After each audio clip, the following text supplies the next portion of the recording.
Dr. Ingham Newburn is going to teach us how to tweet like a pro. She's been an industry research educator since 2005, following a 10-year career as an architect. She was a founder and manager editor of the Thesis Whisperer blog, and I hope that a few of you are aware of that, because it has over 25,000 subscribers and gets around 80,000 visits a month. So Inga is going to take us through the mysteries, to me at least, of tweeting, and hopefully we'll be able to better engage more generally with that. Thanks, Inga. Thank you, Ross. Thanks for asking me here today. I feel like a bit of an imposter. I'm in no way scientific, and I gave up maths in year 8. And that was unfortunate for me because it really didn't help me as an architect to not be able to use maths. So hence I'm no longer an architect, I'm something else. Now I'm told that I have in the room everyone from novice to expert user, and so as I told my husband this morning, the degree of difficulty in teacher language is high.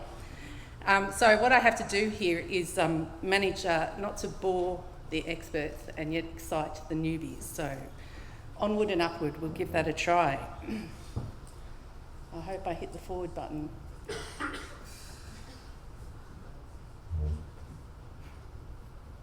Okay, thanks. There's a lot of advice out there on Twitter, of course. I mean, you only have to type in Twitter advice in Google and get millions of hits. But a lot of that advice is given for marketers and for people trying to make money through blogging. And that's a very different beast than blogging as an academic or as a scientist or as a politician, for that matter. So I'm going to take you very, very, very quickly through some of the basics of Twitter. I'm going to share some thoughts on strategy, and I'm going to make some suggestions for tools, and I'm going to show you a little film. And my credential for being up here today talking to you about this is that I now have over 13,000 followers on Twitter. I'm not Lady Gaga, unfortunately, but that's not bad for an academic.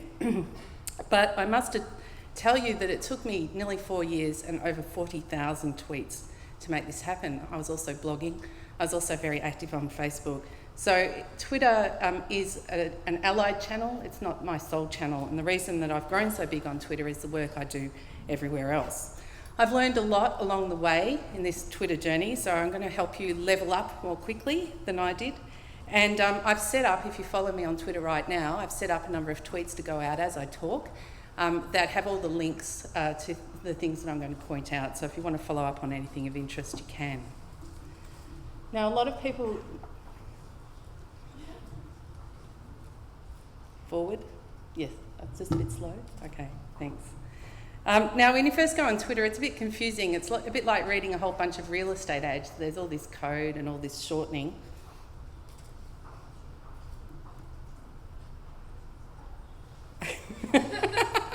Oh, so it's just like being at ANU, really, isn't it? Okay, there's a lot of code and there's a lot of shortening, and I'm not actually going to waste any time taking you through that because I could use my whole 30 minutes. I'll just say it's kind of fun. And I've put a cheat sheet on the table. I only printed out 50. I didn't realise how many people are going to be here today. So for those of you who want my cheat sheet, you can. And I've just tweeted a link to a download for it as well. I don't suppose I could have another one. Thank you. So the key to using Twitter really well, I think, is to have a strong online identity. If you have a strong identity, people know who you are, they know what to expect from you, and they're more likely to follow you. And you create this identity in quite a number of ways, and one of the first, most simplest way you do it is with your avatar. So when you open Twitter, you will get an egg, and please at least change the egg. If you leave the egg, it's a bit like going to a meeting in your pyjamas. Everyone knows that you're a newbie and you haven't really thought it through. There are a lot of options. You can see a lot of my friends' Twitter avatars there. I personally take a branded approach. So I use the pile of papers that you see in the head of the arrow there. The pile of papers appears on my blog, on my Facebook channel, on my Tumblr channel, on my Pinterest channel. The pile of papers is my brand. But other people take a different approach. They change it as often as they change their clothes, and I think that's fine. I think these things are personal, and expressing yourself personally is really important. And then next, your bio. And the bio is actually extremely hard to write. You have slightly more than 140 characters, but not very much.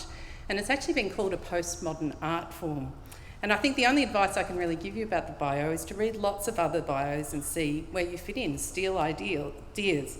So I've actually been doing a little bit of Twitter stalking on you all, the Twitters amongst you, and had a look at some people's bios, and these are the ones that I particularly like. So at Osman Cropped Life has got a nice succinct bio statement, but at Square Claire just says whatevs, wherevs, which I quite like as well. Next slide, thanks.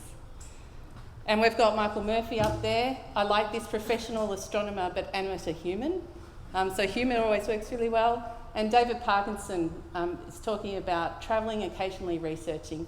And both these two people put their Twitter, put a landing page up and their location, so people know where they are, both in real life and on the web.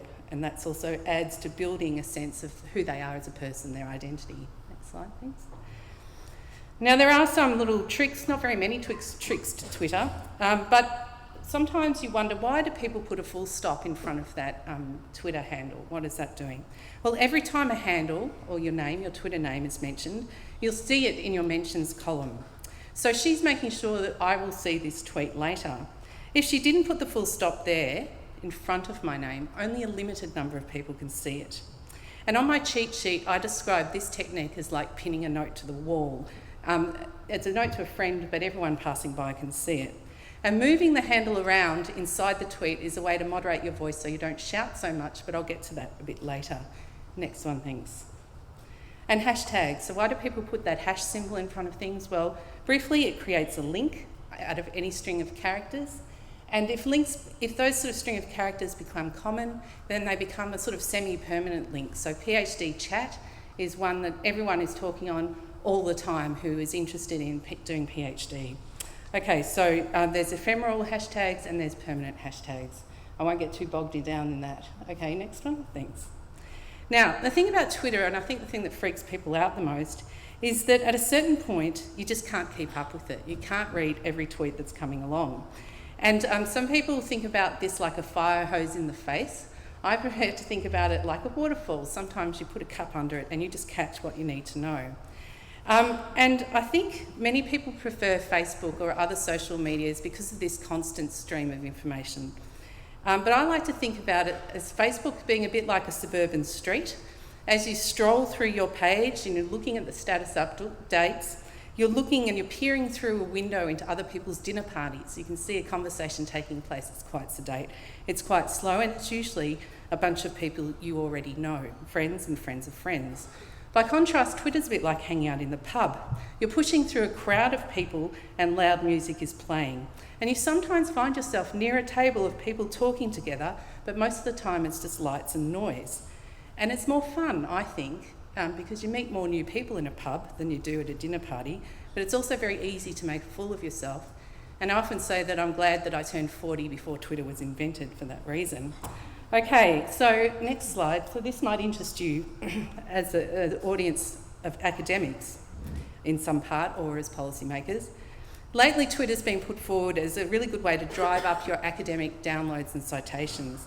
So this graph here is by Maria Terrace, and she conducted a little mini experiment where she blogged and tweeted about her research papers that were already lodged in an institutional repository. And then she measured her downloads and subsequently her citations. So the downloads increased 10 times over not doing anything, and the citations increased 4 times.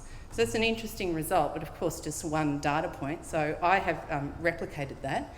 Thank you, next slide. The latest paper that I've had published is called Why Do Academics Blog? Now, in very short order, it became the sixth most read paper ever in the journal Studies of Higher Education, which is an A-star journal under the old system. Now, in the paper, we analysed 100 academic blogs for content, style, tone and audience. It reached this spot on the most read list very quickly compared to the 7th most read, which was published in 2006. Now, when I checked on Friday, it had 2,877 views. I might add, that's a very poor day on my blog. But it's also very close to being the 5th most read paper now in that journal. Now, in that same issue, the next most viewed journal paper had 264 views, so it is roughly 10 times as Maria found. But compared to the paper that was read the least amount of times in that journal, it's 88 times more read. Now, that didn't happen by accident. My co-author, Pat Thompson, runs the excellent Patter blog. We're both bloggers and active tweeters, but we didn't actually tweet or blog this very much. We blogged about the paper as we wrote it. We reflected on the literature review. We reflected on designing methods and the analysis process. And subsequently, we wrote posts and articles for newspapers, including Euroscience and The Guardian, about the reception of the paper and the amplification effects of social media for academics. And I've tweeted some of that out as I'm talking. Next slide, please. So, one point that we develop at the end of the paper is that we want to think about social media really as a kind of gift economy. And I think this is a really good way to think about it, and think about what you're giving away and how you're performing that giving. And I think one of the most useful ways to think about this is to think about yourself like a kind of DJ. Okay, this is a concept I've taken from a tweeter called Blog Brevity, and her formula is this, as I've outlined. Pick one main topic and two side topics you think you know something about. Keep 70% of the topics, tweets on the main topic. So my main topic is research education.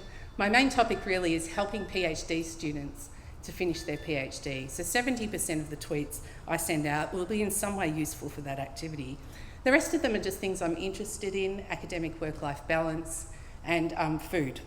And I always back announce or forward announce the tweets. So I bracket the tweets with some sort of text that tells people why they might want to click on the link. And in this bracketing, I try and let as much of my personality show as I think is professionally wise. Sometimes I stray over the line, but that's kind of fun too. Next slide, please. Along with that, along with thinking about yourself like a DJ, you can be more effective if your tweets are more dense information packages. I got this idea from David Silver. It's called thick and thin tweets. So every tweet that includes a hyperlink, a Flickr set, a video, a link, has more information in it than a mere sentence. So hashtags, links, photos are all extra layers of information that can be put inside the tweet. So you're actually sending more value per tweet out to your audience. Next slide, thanks. So I'm going to talk through, I think, 7 of my primary tactics for increasing your Twitter audience, but it's not really increasing your Twitter audience. And I think if you think about it in that way, that's the real marketing way. Think about it as growing a network or meeting new friends. Okay, so first slide, thanks. Often, of course, Twitter is accused for being banal because we're just talking about what's happening right now. But you can do it in a thick or a thin way. So here's an example. I'm at Science Meets Parliament listening to Dr. Inga Mewburn talk about Twitter. That's a fairly thin tweet. We can thicken it up by adding my handle and then adding the hashtag for this event. And then that ping Jason Downs tells a friend of mine, I think, who might be interested, that I'm at this event. So I'm saying, hey, Jason, have a look at what I'm doing over here. I've also dropped in a PhD chat hashtag. And so that drops it into a channel that I know is permanently running 24 hours a day, where random people might see it who don't happen to be following me at the moment. Thanks. And I think a lot of people fall into a kind of a digital dualism trap. So they think that somehow online life and real life are quite separate. And increasingly, of course, this isn't the case, and there's many fruitful crossovers. And I was explaining to Julie, who's in the audience back there, I can't quite see her at the moment, who I met on Twitter last night, actually, and because she tweeted on the hashtag of Science Meets Parliament. So it's a way of meeting people before you get to an event. And I remember going to my first academic conference, I think a more awkward experience I'd never had. It was like going to an excruciatingly middle-class dinner party where you know no one. But on Twitter now, what I do is I know I'm going to an event, I find out the hashtag, and I reach out to people and start chatting to them before I get there. Sometimes I make an arrangement to meet them at the tea table on the first day, and at least you have one friend. So I just picked out a few here that I thought were fun, because I was stalking, as I said, in the hashtag for this event just before it happened. So a few people were already doing that, which is great to see. They're your expert users up there. Okay, next one, thanks.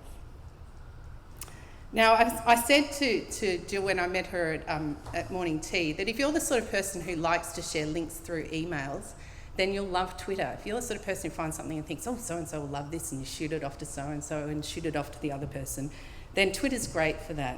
So sharing, I've stopped doing that on email, much to everyone's delight, I think, so I scratched that itch on Twitter. Now, crafting your links as kind of academic clickbait is pretty easy, and if you do that, then they circulate further. And it means that your name then appears in other people's timelines who might be also interested in what you're talking about, and the Rolling Stone gathers yet more moss. And sharing is caring, I think. So sharing everything that you do. So I make my teaching notes, my presentations, even notes that I write for presentations, I put in Evernote, and then I make them live. I share my blog posts, everything on Creative Commons. Now, I understand that the culture of sharing like this in science is a little more cautious. So I won't tell you to do exactly what I do. I'm very, very open in my practices, but I'd encourage you to think about what it is that you can share. And whenever you do share, tell people why they should read it. So I say, I love this. I've got an emotional reaction to this post. I tell you who wrote it. I give the link. I use ECR chat, Early Career Researcher chat, for those of you who are early career researchers. And that arrow and pointing at the tweet is a sort of a back announcing technique. So forward announcing and back announcing. The forward announce says how I felt about it, and the back announce tells people what it's useful for or why they should read it. And that one got a lot of retweets. Okay, thanks. Have an opinion. So Blog Brevity said, let your personality show. And of course you can do this pretty easily in text. And Willow Zapp, I don't know if he's here today, he's good at using emphatics. So yes, plus more yes, he says. Facts won't beat climate deniers. So he's good at doing that sort of expressive work through text. And Selena there is putting forward a really heartfelt plea, which draws us in its simplicity. She says, Bayer is suing the EU for saving bees, don't let it, and then adds a link.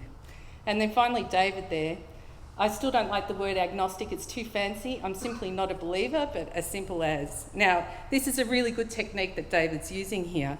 He's taking a quote from an article that he likes the most, but he's leaving it up to us to think about what his actual stance is on the issue. So this is a really good way of indicating your opinion while having plausible deniability about what your opinion really is. So store that one away, it's really useful. Next one.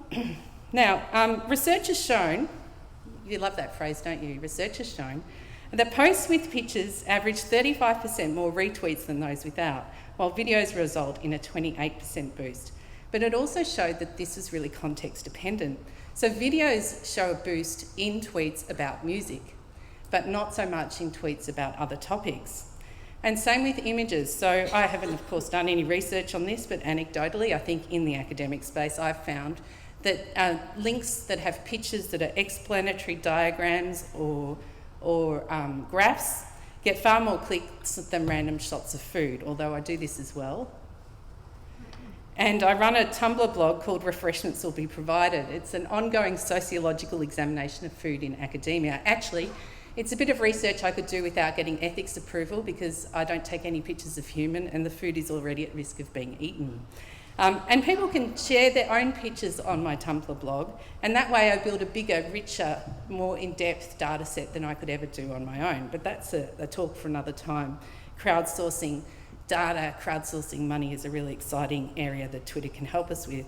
But by publicising it on Twitter, just linking my Tumblr blog to my Twitter feed, I've encouraged people to look at what I'm doing there, maybe just have a laugh, think I'm being silly, or like my boss, just think I'm weird. She follows me on Twitter. I try not to think about that. But it also might encourage them to add their data to my data set. Next slide, thanks. Talk to people. It's social media. Social is the word that comes before media, and I'm regularly amazed by how much people forget that this is actually the point, and especially politicians who hardly ever answer your tweet. But it's social media, it's not a megaphone. And you have to be careful, of course. You all know you shouldn't tweet while drunk, grumpy or tired, which maybe is what Malcolm Turnbull did one day with my sister in the fish and chip shop, where they got into a bit of a conversation, should I say, about the NBN. And Malcolm didn't really guard his tweets very well, forgetting, of course, that my sister could just hit the retweet button and everyone would see the way that he was talking to her. So you need to be really careful because everything you write there, of course, could be public consumption tomorrow. But this is my stream for last Friday. Now, if you look at that stream, you think Inga is a Twitter addict, and that is actually true. But the tweets that I've circled in red are the only ones that everyone on my timeline could see. So I was talking constantly to other people, but I'm not shouting. And that's what I was talking about earlier before. By strategic moving of where the handle is, I restrict the visibility of some of those tweets. So I'm just not spamming everyone's timeline and just being shouty, ranty, very noisy, loud person. And on my cheat sheet, I've got some suggestions about how to do that. Okay, now the thing that people always say to me when I get to this point in this talk is, oh my God, Inga, there's no way I'm going to do that. I really just don't have time. Come on. How do you do it and write academic papers, hold down a job? Director of Research Training is kind of a pretty, tough job. A lot of negotiating with academics at ANU to do things that maybe they don't want to do, so you can imagine what that's like. And also family and all the rest of it. So how do I organise myself? Well, I use some tricks. So, of course, the first one that I rely on a lot is TweetDeck and TweetBot. So TweetDeck is an application that runs on your computer. You can see that it runs each of the feeds in columns. So you can see your messages, you can see your mentions, you can follow hashtags, and you can follow your timeline all at a glance. You can also schedule tweets in TweetDeck. I like to schedule my tweets around the peak hour.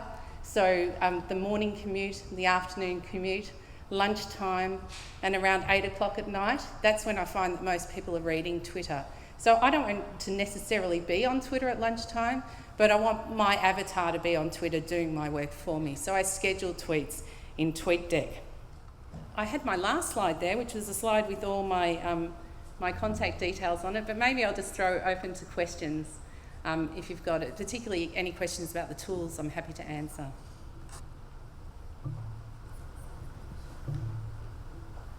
Got to ask some questions because I left 5 minutes. Thank you. Hi, I'm Alex. I work for the Walter and Eliza Hall Institute. I was interested if you've got some comments on how to contribute to a debate on Twitter. I mean, I don't use it myself, but I mean, obviously many in the room will be interested to contribute to perhaps policy debates around science and things like that. Yeah, that's a really good question. So there's, I think emotional control over yourself is really important if you're going to be in any debate online. It's very easy to click that send button. And, someone on the internet is always wrong, right? So, and getting caught up in that or with trolls is, it's just a rabbit hole you don't want to fall down. But I think one of the most powerful things that you can do during any kind of debate that you see going on is to use the retweet function. So, especially if people are talking about things and they have less followers than you, you're the one holding the megaphone. I always like to think about that my voice is a lot louder because I have a lot more people listening to me. So I always try to give voice to people who don't have as loud a voice. Sometimes they'll directly ask me, so they'll say, I'm doing some research on X, can you tweet out my call for participation? I'll always do that. They'll also ask me if I can tweet out a question and things like that. So I think finding those friendly people who have a bit more voice than you do, striking up a friendship or relationship, networking relationship with them, so that then you can use their powers for good instead of evil, I think is a really nice attribute that Twitter has. And politicians are really, some of them are incredibly sensitive on social media. So if you mention them or talk to them and they see that you've got a following of more than 100, they'll be right back at you, with a retweetable usually. So it is quite a sort of an intricate economy of attention that's going on in there. And I always try to remember that I have a little bit more power than a lot of people do and to use that well.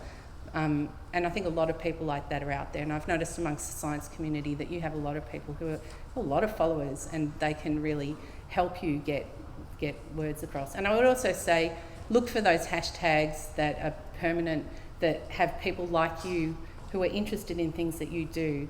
And just have that open on your TweetDeck and just watch it and follow people who talk in that channel a lot and build acquaintances that way. It's a long-term strategy, it's not a short-term strategy. And I think too, I mean, I know earlier they said that only a small percentage of users use Twitter, but I would say that the people who do use Twitter tend to be sharers, so they'll share things off Twitter in email or on Facebook. They'll find things there, they'll share it elsewhere. So they may be a small set of people, but they're a very vocal set of people who like to share. So we shouldn't count them just by their numbers. Another question? Hi, Ross Thompson from the University of Canberra. I guess two related questions. How long do you spend on Twitter every day, do you think? And second of all, how do you organise that? I'm the sort of person who will have forgotten to tweet for 2 weeks. Everyone will have forgotten I existed. Do you set aside time for this? Is it built into your timetable? How do you do it? Oh, thanks for that question, actually. I have stopped reading the newspaper. That's the short answer. I wake up at 7, I listen to AM, bless AM. I feel like I know what happens in the world in half an hour. And then I get up and instead of reading the newspaper, I read my feeds on Flipbook, like I was showing you in the film. I put everything, all the feeds that I found to be interesting, the blogs, Twitter, all sorts of things come in there. And I sit down and I read that like the paper. And then I stick everything I'm interested in tweeting later into Pocket. And from Pocket, I take it out everywhere. And like I say, I schedule and time that so I'm not there. So how much time do I spend on Twitter a day? Maybe an hour, maybe 3 hours if I have to write a paper. It's certainly a great distraction tool. And some people find that, and I found that very hard to manage at first, but I'm better at it now because I don't worry about it so much. I know it's being watched and that I can find stuff later if I need to. So if I want to go there and talk to people to waste time, well, I can do that. But most days it's probably just an hour. And Mel Haynes, who works with me at ANU and runs our social media channels, does the same thing. So she uses it very much as a teaching tool. So the links that go out are Teachly, and they're all timed. And so she has it written into her work plan. And that's what a lot of people don't realise when they say, let's get a social media person in. They say, oh, well, we can't afford that. Let's just give it to so-and-so. They seem to like Twitter. And then we won't give them any more hours to do it, because it's one of those baking powder jobs that somehow, the tiny spoonful adds hours. So when I did put Mel on to do that, I very much said that's at least a day a week that I want you to spend on that, because that's the time that you really have to, if you want to get a network going. Good timing? Yeah, I think so. Okay. Unfortunately, I'm sure there's many, many more questions, but try and catch Inga during the lunch break. We've got a couple of things we're going to get through, so thanks very much. Thank you.